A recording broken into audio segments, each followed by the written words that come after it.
bonjour et bienvenue pour cette nouvelle émission des clés de la rénovation.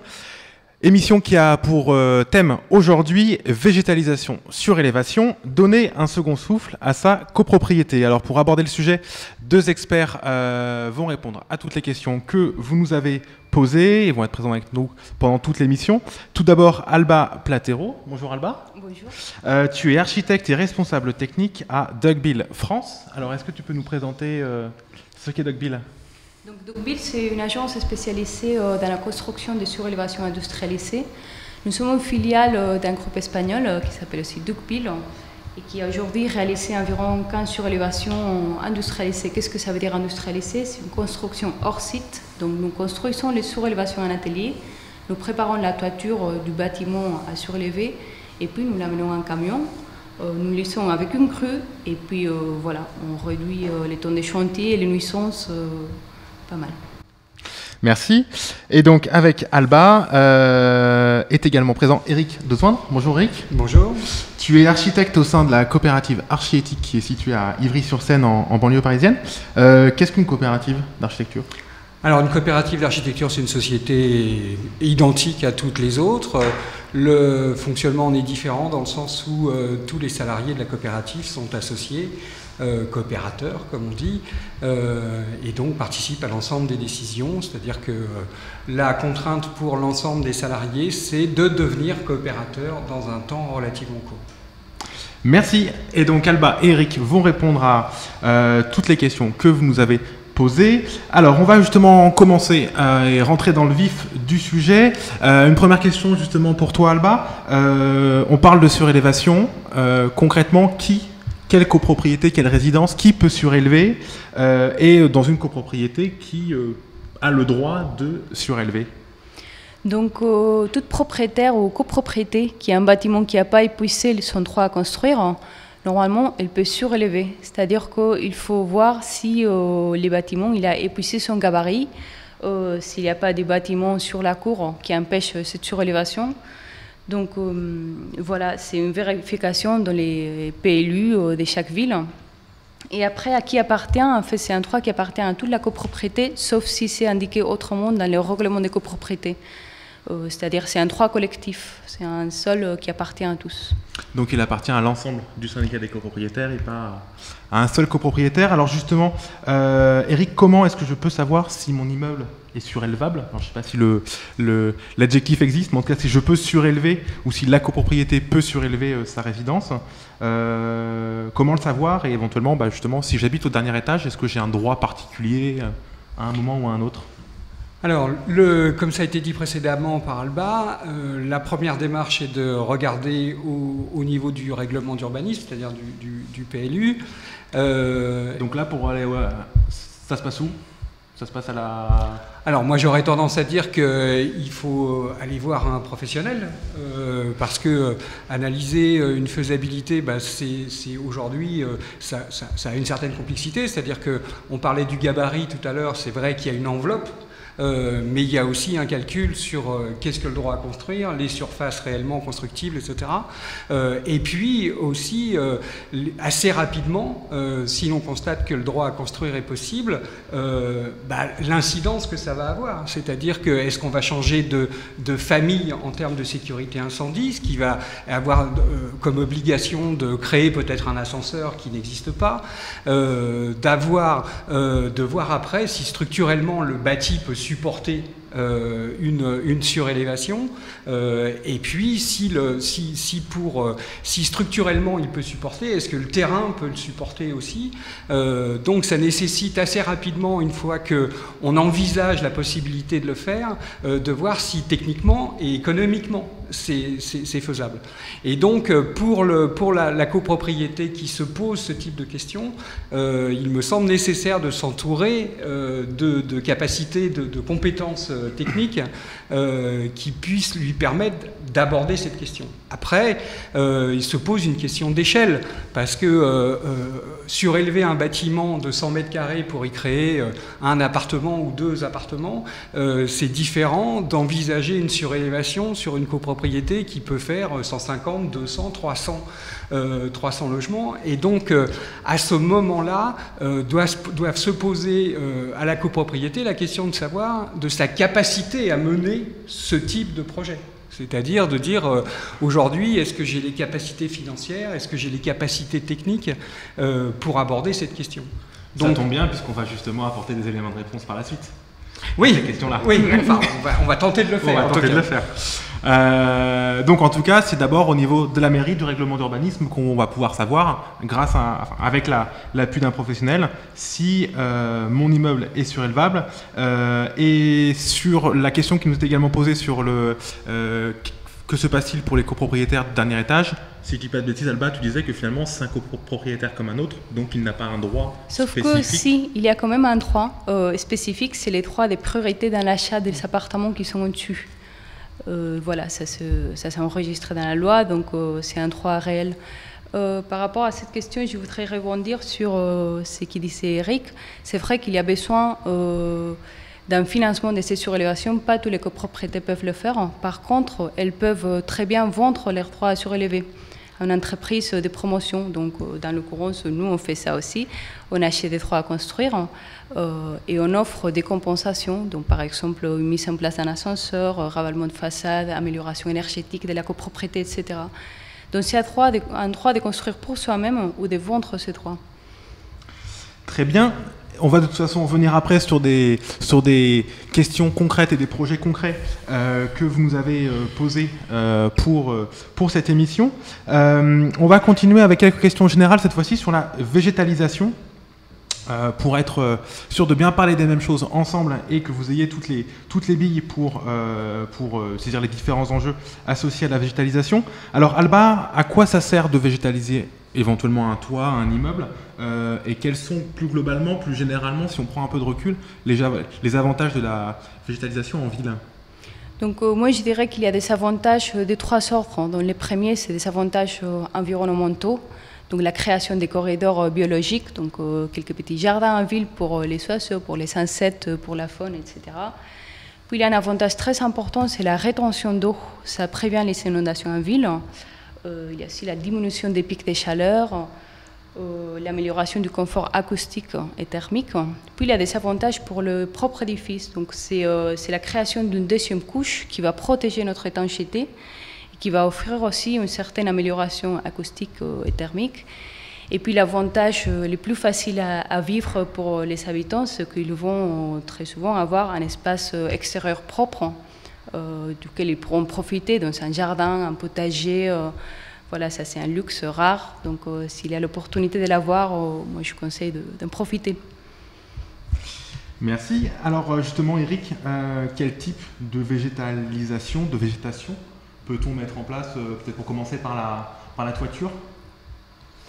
Bah, on peut avoir alors il y a deux approches, c'est-à-dire est-ce que c'est une végétalisation qui va avoir une fonction, mais pas obligatoirement une fonction d'agrément, c'est-à-dire enfin d'agrément pour ceux qui auront la vue dessus, mais c'est une végétalisation comme on l'a dit qui sert à absorber la pluviométrie et donc qui permet de gérer de façon plus intéressante les pluviales. Après la création de jardins d'agrément, qui soient potagers ou qui soient autres, ça a une incidence sur aussi toujours les capacités du bâtiment. Si on est sur un bâtiment neuf, le bâtiment neuf est dimensionné pour recevoir des plantations plus importantes, etc. Si on est sur un bâtiment existant et sur une surélévation, ça devient un peu plus complexe puisqu'on ajoute une masse importante aussi sur cette couverture, puisqu'il va falloir un peu de terre quand même pour faire pousser les choses. Donc aujourd'hui, la végétalisation, on rencontre beaucoup de gens qui, parce qu'ils l'ont vu dans les revues, etc., sont intéressés aussi par les façades végétalisées, etc. C'est beaucoup plus complexe, dans le sens où on apporte quand même sur des bâtiments un apport d'eau important pour entretenir ces plantes, etc. Et que l'eau, c'est quand même le premier ennemi du bâtiment. Donc la question, on reçoit beaucoup on perçoit beaucoup de déception quand on dit aux gens, peut-être que sur un bâtiment existant, envisager un mur végétalisé, c'est peut-être pas la solution. Et puis il y a aussi un cadre réglementaire, c'est-à-dire que assez rapidement, quand on arrive sur ce type de projet, en fonction dans des villes comme les nôtres, où on a des bâtiments remarquables ou des bâtiments classés, etc., c'est aussi compliqué sur le plan réglementaire. C'est-à-dire que aujourd'hui, on a un discours qui dit l'environnement, la végétalisation, etc. Mais on a aussi des administrations comme les architectes des bâtiments de France ou autres qui n'ont pas obligatoirement la même vision sur le bâtiment et son rapport au végétal. Donc c'est vrai qu'envisager sur des bâtiments, parce que sur les espaces extérieurs, ça se gère de façon beaucoup plus simple, mais sur les bâtiments, envisager de la végétalisation, on s'aperçoit par expérience que sur des bâtiments existants, c'est quand même un peu compliqué. Je veux dire que les gens ont des envies, parce qu'ils voient sur les bâtiments neufs un certain nombre de choses, les adapter sur du bâti existant, c'est un peu plus compliqué.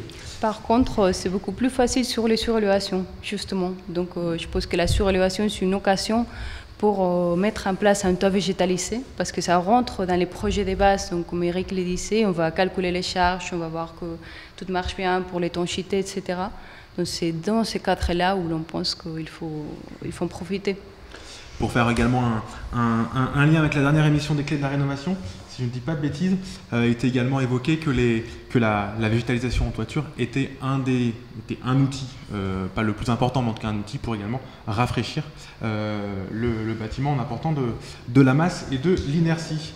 Justement, Eric parlait tout de suite de la question des potagers en toiture. Est-ce que tu aurais un exemple, Alba, éventuellement, de surélévation avec un potager? Parce que, également, même si peut-être l'intérêt en termes de production agricole est limité, mais en tout cas, ça peut être un facteur déclenchant, attractif, attirant. Oui, en fait, on sait très bien que les potagers en ville, on n'arrivera pas à nous nourrir de ça, mais ça a une valeur pédagogique assez importante, c'est une valeur des connaissances de la terre. Déjà, on dit très souvent que les enfants en ville, ils ne savent pas d'où viennent les pommes, les patates, ni rien. Donc ça, c'est une forme de faire une approche. Nous, on a des exemples à Barcelone où l'on a mis dans des copropriétés des potagers partagés au toit. Il faut dire que les potagers partagés, ça a été difficile, ça ne marche pas trop bien. Donc les voisins, ils préfèrent très souvent d'avoir chacun sa petite parcelle. Aujourd'hui, ça pose problème d'avoir un potager collectif. Je pense qu'il faut avoir une mentalisation, il faut être préparé. À Paris, il y a des cas très intéressants. Il y a par exemple un gymnase à Charonne qui a offert un toit végétalisé qui est pour l'utilisation des voisins et ça marche assez bien. Parce qu'il est animé. Parce qu'il est animé, justement. Pour compléter sur la question de la valeur des biens, on sait, c'est un argument qui est souvent mis en avant quand on parle de rénovation énergétique, que la rénovation énergétique est un moyen de valoriser son patrimoine, de donner une valeur au-delà de l'amélioration technique des biens. Eric, qu'en est-il justement pour une copropriété qui améliore de façon générale son cadre collectif, que ce soit sur la végétalisation, que ce soit sur éventuellement la surélévation, éventuellement des projets collectifs autour de la gestion des déchets ou autre. Est-ce que c'est aussi un moyen, un argument pour convaincre éventuellement des copropriétaires d'aller vers ce type de démarche?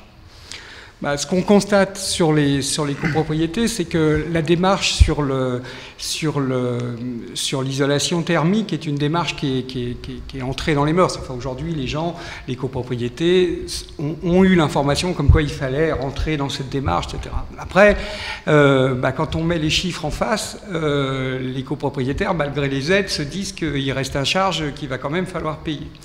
Et donc la surélévation, à ce moment-là, a son intérêt, puisque comme Alba le disait tout à l'heure, je veux dire, la vente de droits à construire permet, dans un certain nombre de cas, de prendre en charge les travaux d'isolation thermique par l'extérieur, de résidentialisation, enfin voilà, un certain nombre de projets. La difficulté après, c'est de se dire que une surélévation ça va changer le cadre pour un certain nombre de personnes qui habitent dans cet endroit. Et pour beaucoup, quand on parle par exemple des bâtiments des années 50, c'est des gens qui sont arrivés comme premiers occupants de ces appartements, qui ont vieilli, etc. Et la surélévation, même quand on avance le fait qu'on va surélever, qu'il y a des gens qui vont investir, donc qui vont aussi s'investir dans la copropriété, c'est-à-dire la valoriser en termes de bien patrimonial, mais aussi d'action dans la copropriété pour lui donner, voilà, pour faire en sorte de maintenir en meilleur état ces groupes-là. C'est quand même un pas difficile, parce que les gens sont habitués à un environnement et que le changer, c'est compliqué. En plus, quand on dit qu'on va utiliser par exemple, on va faire une surélévation de l'ossature bois pour un certain nombre de raisons. Il y a des gens qui disent oui, mais le bois, alors ça tient pas, c'est pas solide, etc. Donc, je veux dire que c'est compliqué. Il y a une valorisation évidente du bien. Envisager une surélévation, c'est le valoriser, c'est permettre ces travaux et c'est valoriser aussi la qualité de la copropriété. Mais ces arguments-là ne suffisent pas. Justement, Alba, est-ce que tu veux réagir par rapport à la double logique que disait Eric sur à la fois valorisation patrimoniale, mais aussi valorisation un peu des collectifs habitants? Est-ce que c'est également quelque chose que tu retrouves? Oui, nous on retrouve un peu le même retour qu'Eric. Donc il y a toujours des choses qui sont très faciles à mesurer, qui sont très faciles à reconnaître sa valeur, comme un ascenseur, une façade ravalée, etc. Mais c'est vrai que les travaux d'amélioration énergétique, notamment ceux-là, ils sont très difficiles à mesurer en court terme. Donc il y a un travail de pédagogie à mettre en place pour démontrer que ça a en fait sa valeur, mais ça ne se reconnaît pas tout de suite. Alors, on va continuer avec des questions sur des projets concrets. Pour commencer, on se lance. On est intéressé par un projet collectif d'amélioration du cadre de la copropriété. Végétalisation, on a entendu parler de surélévation. Eric, tu parlais tout à l'heure de s'entourer d'un professionnel. Concrètement, comment ça se passe? On sait que par exemple, c'est l'ADEME qui le rappelle dans son guide Rénover en copropriété, que par exemple, lorsqu'on est dans une copropriété, on doit faire un audit énergétique ou un DPE collectif, peut-être même un diagnostic technique global. Si on veut faire une végétalisation, est-ce qu'on doit faire un audit en plus? Est-ce qu'on doit faire un audit de surélévation? Concrètement, comment ça se passe? Qui le fait? Et c'est quoi la démarche?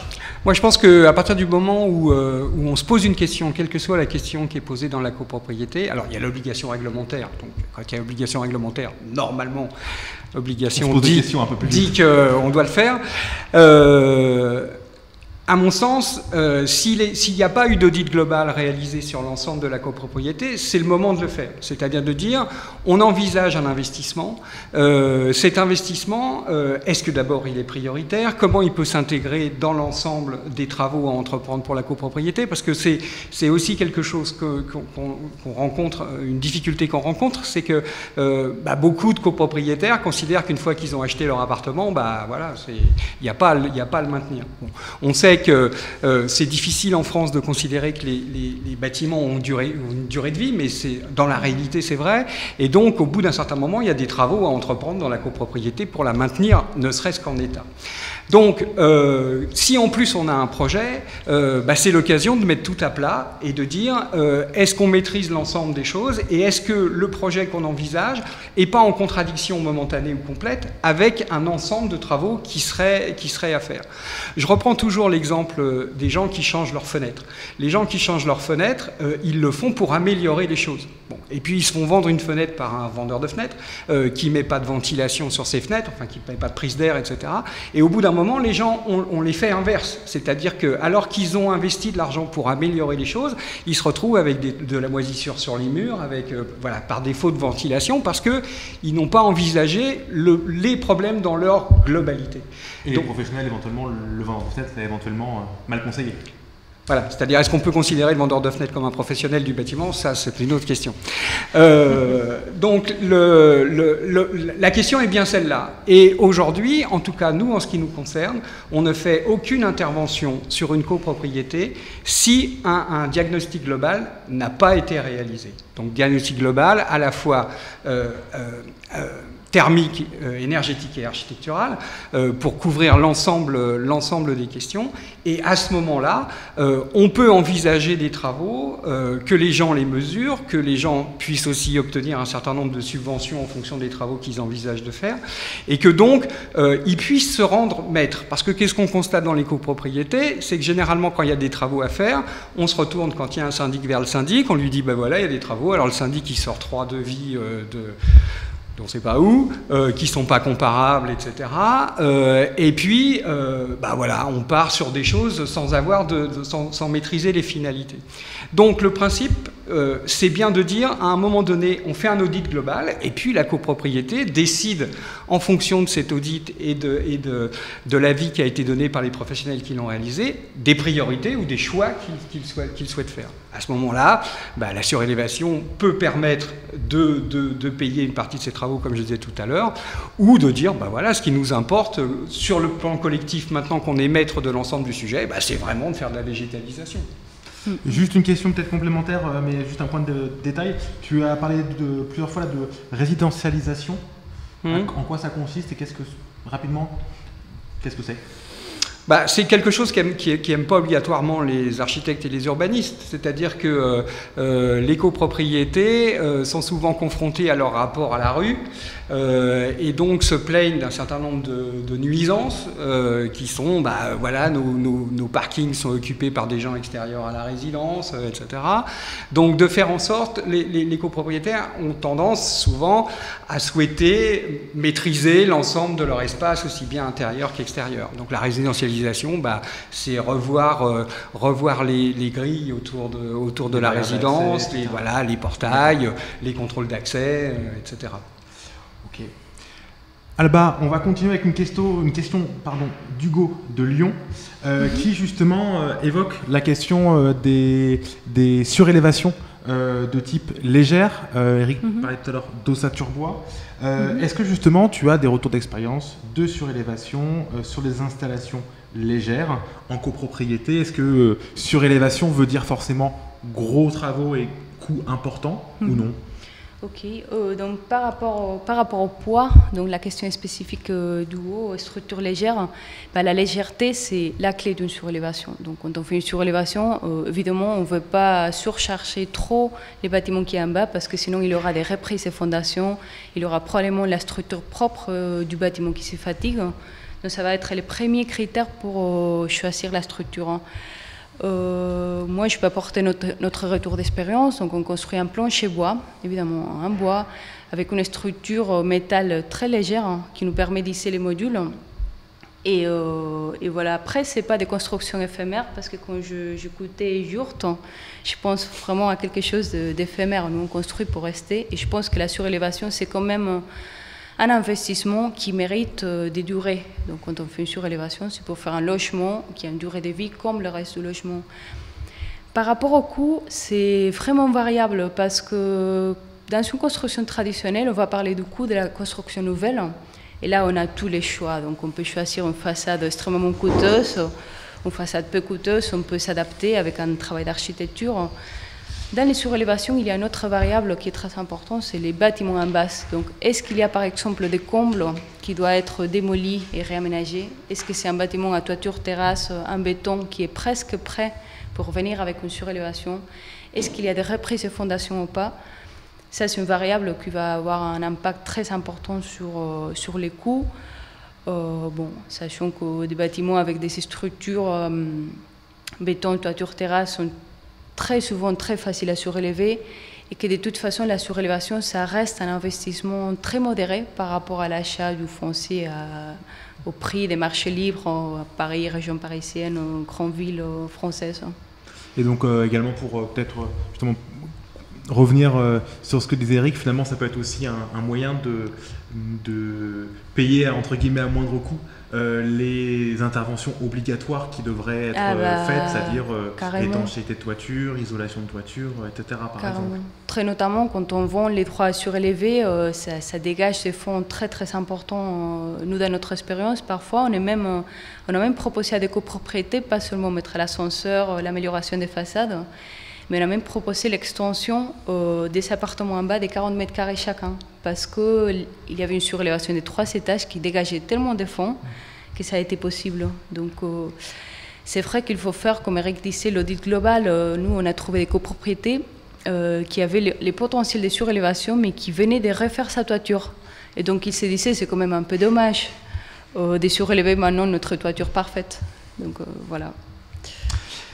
Si je peux juste mettre un bémol, c'est que si on parle sur la région parisienne, on ne peut parler que de Paris intramuros et de la première couronne. C'est-à-dire que dès qu'on sort de la première couronne, la rentabilité sur la surélévation, la rentabilité économique, hein, j'entends, sur des grosses résidences, elle n'est plus là. C'est-à-dire que sur une résidence importante où on peut envisager en surélévation de construire 25 ou 30 logements, on ne trouvera pas un opérateur qui sera intéressé pour racheter le droit à construire, parce que la valeur des biens reste...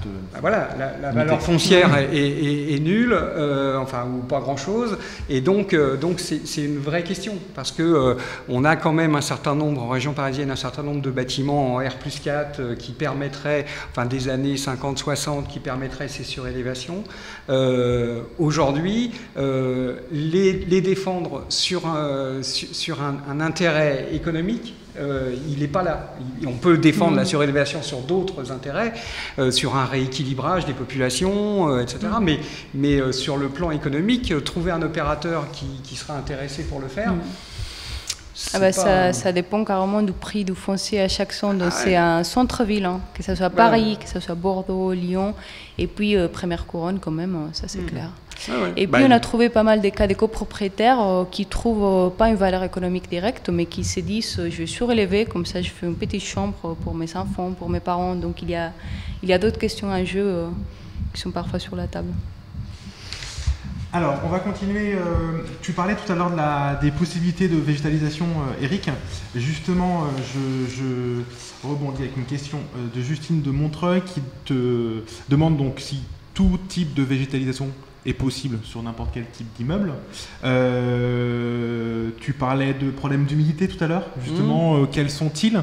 Et puis, pour aller encore plus loin, quels sont les professionnels qui conseillent, conçoivent et mettent en œuvre? Est-ce que c'est le rôle de l'architecte?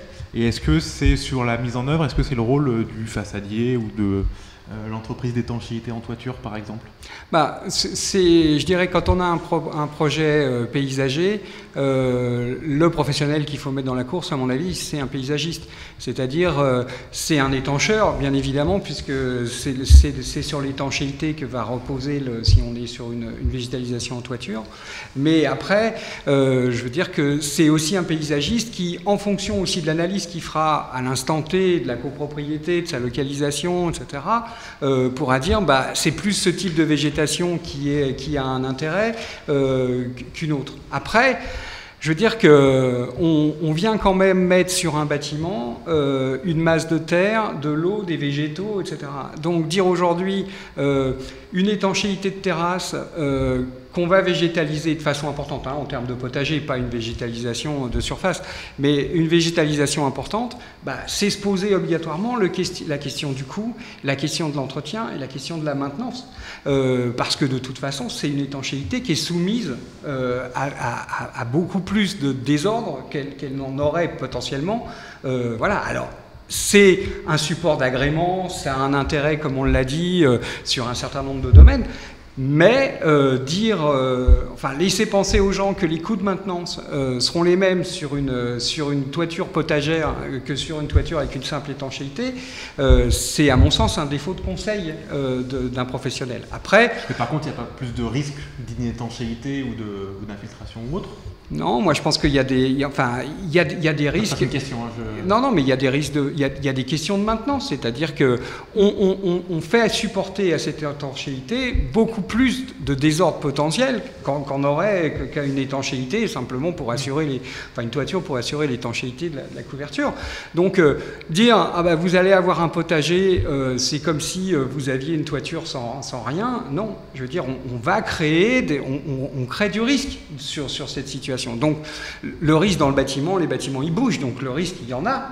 Ce qu'il y a, c'est de se dire que quand on fait, aujourd'hui, quand on fait des projets, quand on fait un audit, l'audit, on dit, voilà, vous changez aujourd'hui votre couverture, il va falloir, votre étanchéité, il va falloir la refaire dans 30 ans ou 40 ans, et aujourd'hui, dans votre budget, il faudrait que vous financiez petit à petit cette étanchéité que vous allez refaire.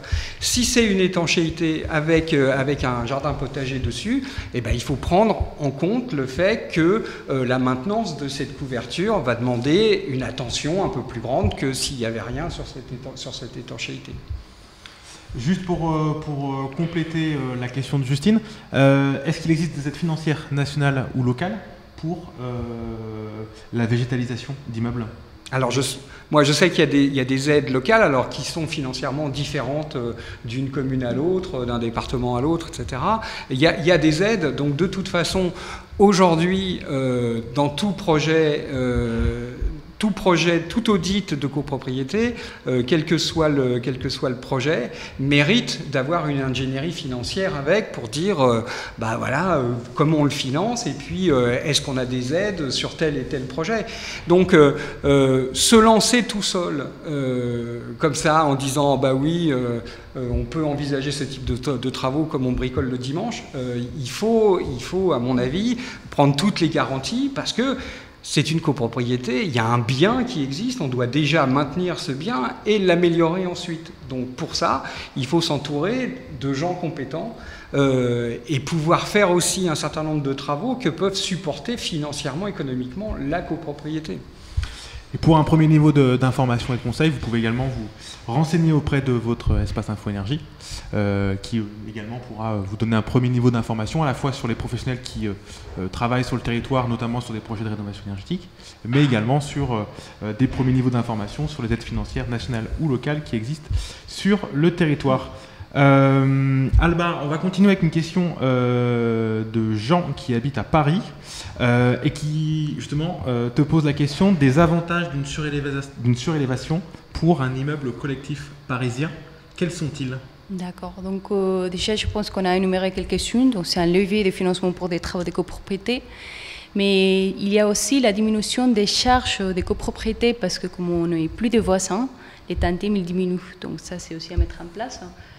Après, il y a une revalorisation de tout l'immeuble parce que forcément, il va y avoir des améliorations. C'est déjà plus agréable à vivre. Et puis, il ne faut pas oublier que dans les cas où on arrive à faire un jardin ou un potager sur les toits, qui va être plus facile et qui va avoir moins de contraintes que ce qui est énuméré Eric, parce que ça va être un bâtiment nouveau, ça va être aussi dans la faveur des voisins.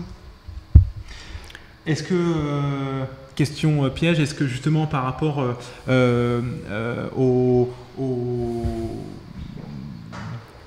à l'imaginaire ou aux représentations qui voudraient que les centres urbains sont déjà très denses et qu'il n'est pas souhaitable de les densifier encore plus, ou par rapport aux projections comme celle de Météo France qui envisage des phénomènes de chaleur et de canicule l'été assez important. Est-ce qu'il n'y a pas un risque finalement à surélever et densifier encore plus les centres urbains comme par exemple Paris ? Oui, en fait c'est une question qui est au centre du débat urbain aujourd'hui.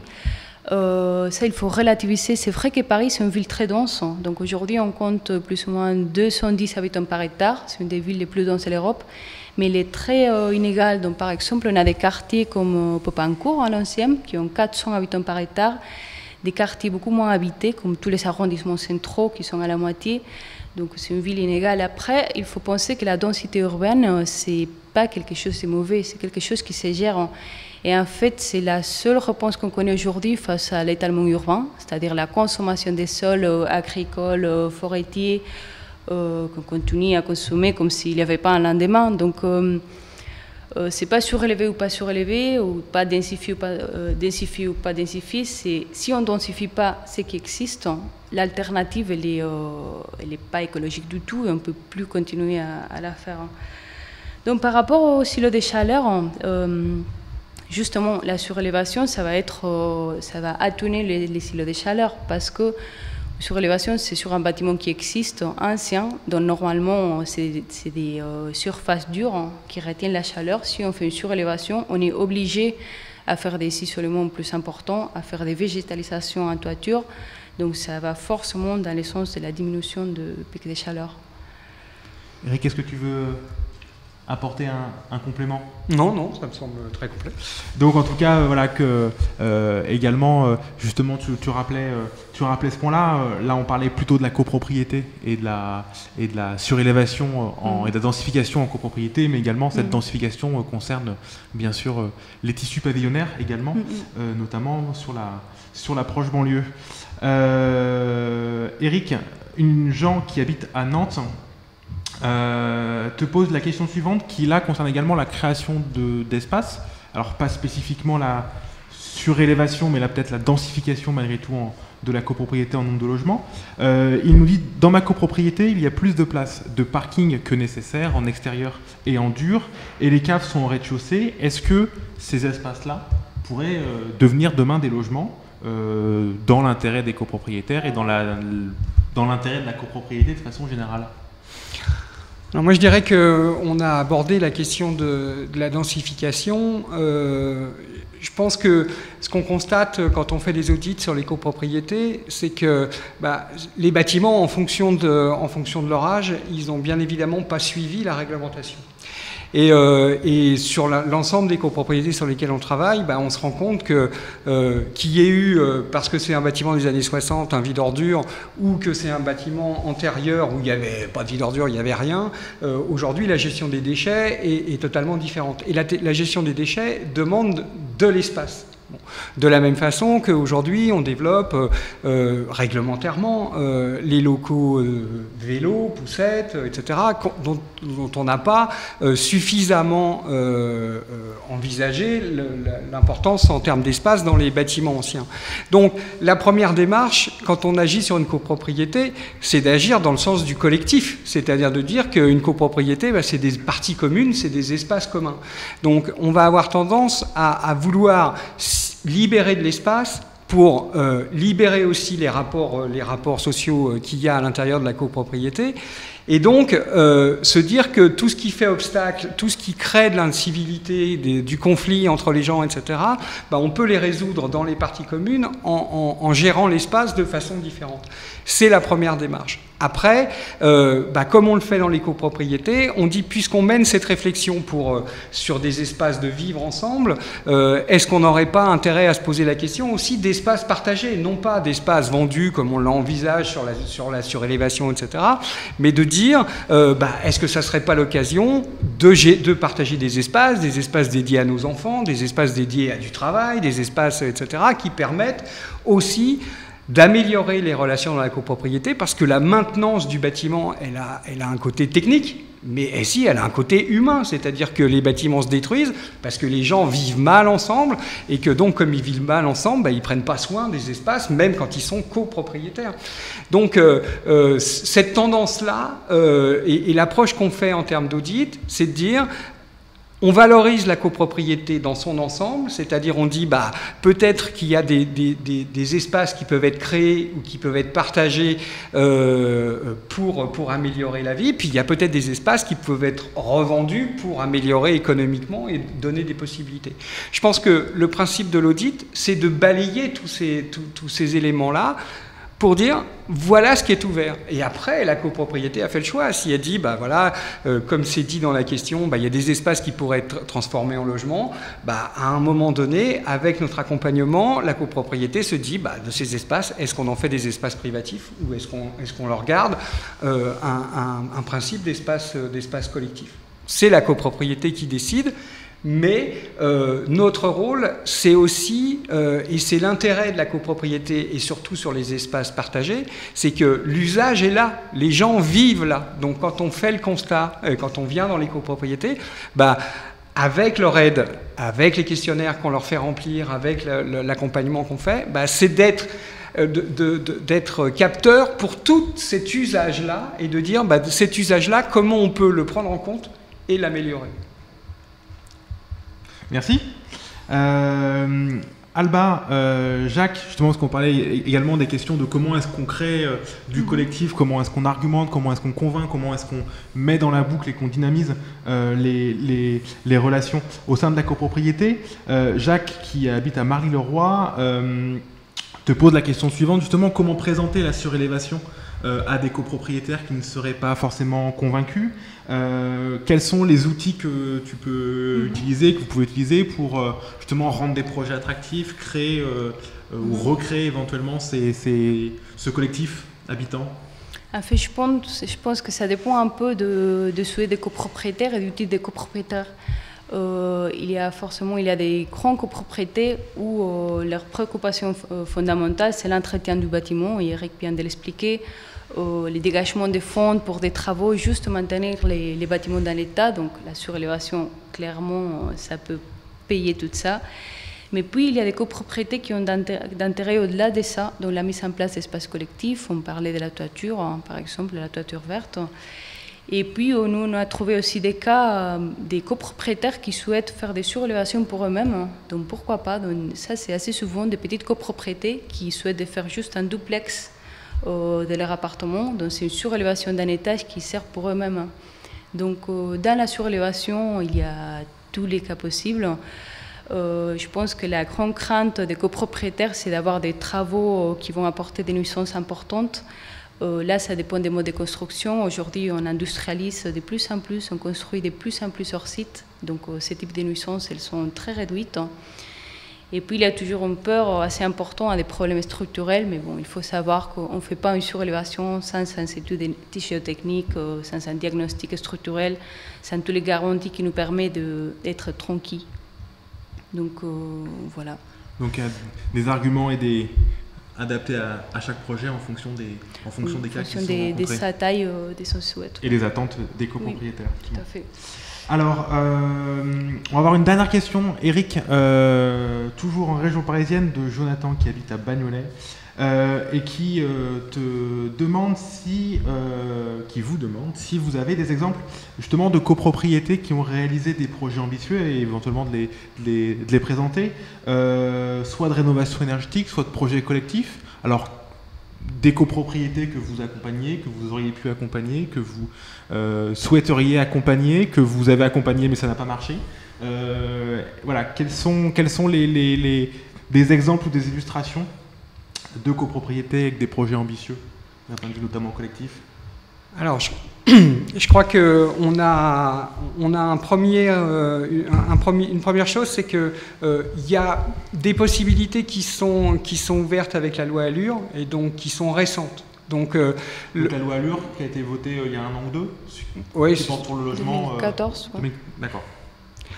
Donc, avant, sur le plan des surélévations, par exemple, je veux dire, il y avait des processus de vote en assemblée qui ne permettaient pas, en réalité, de faire des surélévations, puisqu'elles demandaient des unanimités, l'unanimité des habitants des derniers niveaux, etc. Bon, la loi Allure a changé ça. Donc, ce qu'on voit aujourd'hui en surélévation, je parle de copropriétés importantes en termes de nombre de logements, ce qu'on voit, c'est surtout chez les bailleurs sociaux qui ont engagé ces projets de surélévation. Et donc, il est difficile. Aujourd'hui, les copropriétés, c'est des copropriétaires les uns avec les autres, mais donc qui raisonnent pas sur une grande échelle, qui raisonnent à l'échelle de leur logement. Donc, les faire penser comme un opérateur social ou un promoteur privé, etc., c'est compliqué parce qu'ils n'ont pas ce mode de raisonnement. Donc, et ils n'ont pas les mêmes outils. Donc, la difficulté, c'est toujours de les rendre maîtres du projet. Le problème, c'est qu'en tant que professionnel, on s'exprime avec des outils qui ne sont pas obligatoirement compréhensibles. Un langage, une façon de représenter les choses en plan, etc., qui est difficile. Et après, le deuxième problème, c'est le temps de décision de la copropriété. Parce qu'une copropriété qui dit, ben voilà, on fait une assemblée générale une fois par an, ben une fois par an, elle va décider qu'elle va lancer une étude, et puis l'année suivante, elle va se dire, ah bah oui, c'est intéressant, on va peut-être pousser un peu l'étude, puis l'année d'après, ils vont se dire, ah bah oui, bah ça nous intéresse, etc., mais qu'est-ce qu'on peut avoir comme subvention, etc. Donc, on a des temps très longs. Et les gens raisonnent enfin, ils ont l'habitude, ce qui est logique, de raisonner comme quand ils envisagent de refaire leur salle de bain. C'est-à-dire qu'ils refont leur salle de bain, ils en discutent un peu, etc., puis après, ils y vont. La copropriété, les travaux, c'est beaucoup plus long. Donc, il faut gérer ce temps de décision de la copropriété et les amener à enlever tous les a priori qu'ils peuvent avoir. C'est-à-dire, bah, si on surélève, ça va tomber, etc. Bon, voilà. Donc, aujourd'hui, moi, je pense que, enfin, pour l'expérience qu'on en a, il y a les copropriétés qui envisagent sur une échelle importante des surélévations, etc., et les premières vont sortir là. Il n'y a pas de choses qui sont bloquantes. Bah, c'est-à-dire qu'ils ont fait le parcours, c'est-à-dire qu'il y avait un désir de surélévation qui n'avait pas pu passer avant la loi Allure, puis avec la loi Allure, les copropriétaires qui voulaient faire cette surélévation, bah, ils y sont revenus, et puis avec plus de moyens, etc. C'est compliqué sur une copropriété, nos interlocuteurs, c'est le conseil syndical. Le conseil syndical, il a d'un côté le syndic, il a d'un côté les copropriétaires qui leur disent, bah alors, qu'est-ce qui se passe, comment, etc. Donc, on rentre là-dedans, alors nous, convaincus d'un projet, de son intérêt économique, de sa capacité, de sa possibilité technique, etc., puis on rencontre un certain nombre de réticences. Donc, moi, je dirais que le premier travail, pour nous, c'est vraiment de construire un projet, et de construire un projet dans le temps, et de pouvoir construire des temporalités. C'est-à-dire de dire, ben voilà, ça va se passer comme ça va prendre tant de temps. Voilà. Et pendant ce temps-là, qu'est-ce qu'on met en place pour que les gens évoluent, qu'ils puissent comprendre les enjeux. Nous, ce que l'on fait, c'est ce que l'on fait comme on le fait dans le bâtiment neuf sur des projets en participatif. On le fait aussi dans la copropriété, c'est-à-dire qu'on propose des ateliers d'usage, c'est-à-dire où on voit les problèmes, où on fait rencontrer aussi des interlocuteurs, parce que quand vous dites à une copropriété, bah, vous allez construire 20 logements, vous n'avez pas les moyens de construire ça, puis il va falloir changer le règlement de copropriété, et puis tout ça, donc il va falloir un accompagnement, et puis peut-être qu'il va falloir un promoteur. Bah, les gens, le promoteur, il l'envisage avec un couteau entre les dents, il ne l'envisage pas comme quelqu'un de sympathique qui va les aider, qui va venir, etc. Donc, notre objectif, c'est aussi de leur dire, bah voilà, on va vous faire rencontrer un opérateur, vous allez pouvoir lui dire, mais vous avez mis votre couteau, tout ça, enfin voilà, rentrer dans les choses, donner des images, donner des réalités, à ce que les gens ont beaucoup de fantasmes sur cette question. Des fantasmes qui les protègent des fois, et puis des fantasmes qui les empêchent de faire un certain nombre de choses parce que ça les bloque dans leurs actions. Justement, ça fait penser à la discussion qu'on avait rapidement avant l'émission sur le rôle, Alba, que tu peux avoir en tant que à la fois architecte, mais également informatrice, sensibilisatrice, formatrice, parfois animatrice. Et je me suis sentie appelée quand il a parlé du couteau dans les dents pour les promoteurs, parce que nous, on fait de la construction et de la promotion aussi. Et c'est vrai qu'on est perçu très souvent comme les méchants qui vient arnaquer les copropriétaires. Par contre, on trouve que vraiment, il y a presque toujours besoin d'un promoteur dans ces opérations parce qu'elles sont tellement complexes que des copropriétés toutes seules, franchement, être promoteur, c'est un métier. Donc c'est pas facile. Et par rapport à cette question des copropriétés qui ont réalisé des travaux de végétalisation, d'amélioration énergétique, etc., moi j'aimerais bien vous dire, nous on a reçu des copropriétés souhaitant de faire tout ça, mais ça a été toujours à l'inverse. Donc ça a été nous les promoteurs qui ont leur dit, vous avez la possibilité de faire une toiture végétalisée, d'améliorer votre façade, d'améliorer la performance technique de votre toiture, etc. Donc ça a été de notre côté qu'on a fait ce travail pédagogique dont tu parles maintenant et qu'on a fait un accompagnement assez long pour essayer de convaincre aux copropriétaires que ça valait vraiment les coûts et qu'il y avait les fonds financiers pour les faire et qu'ils pouvaient tout à fait aller dans ce sens-là. Mais c'est un travail qu'on fait à côté et qu'on essaie de ne pas faire face à. Ce serait un peu les résumés. Et justement, de nombreuses collectivités animent les dispositifs en direction des copropriétés, alors notamment orientés sur l'énergie, la rénovation énergétique, mais intégrant également d'autres, enfin, de façon générale, l'amélioration patrimoniale, ou plutôt favorisant l'amélioration patrimoniale en intégrant la rénovation énergétique. Et sur le site du Coach CoPro, vous pourrez également trouver plusieurs exemples dans différentes villes de copropriétés qui ont mis en œuvre un certain nombre qui ont réalisé des projets, pas nécessairement participatifs. Peut-être ce sont justement les premiers qui sont sortis rapidement, et les autres seront un peu plus durs et nécessitent clairement un accompagnement dans la durée. En tout cas, voilà, vous pourrez également trouver un certain nombre d'exemples et de ressources sur le site coachcopro.com. Cette émission se termine. Merci beaucoup Alba. Merci. Merci beaucoup Eric. Merci. Pour vos réponses et vos éclairages. La prochaine émission de juillet abordera la question des emplois de la transition énergétique. La transition énergétique, c'est du boulot. Vous saurez tout sur les formations, les métiers, les emplois, notamment dans la rénovation énergétique des bâtiments, notamment dans la rénovation des copropriétés, justement, mais également dans les énergies renouvelables. Vous pouvez nous envoyer vos questions dès à présent sur le site des Clés de la Rénovation, www.clesrenov.org, ou sur Twitter avec le hashtag ClésRénov. Merci à nos partenaires, l'ADEME, la Maison écologique et Action Environnement. Je vous rappelle également les guides de l'ADEME, notamment le guide Rénover en copropriété. Et puis pour connaître des projets de copropriété qui se sont faits sur votre territoire, avoir des annuaires d'architectes qui travaillent sur l'amélioration énergétique, mieux savoir ce qu'il se passe sur votre territoire, allez voir votre espace Info Énergie, un numéro 0808 800 700 ou un site web www.rénovation-info-service.gouv.fr. Merci encore à tous les deux, et puis donc à bientôt pour une prochaine émission des Clés de la Rénovation.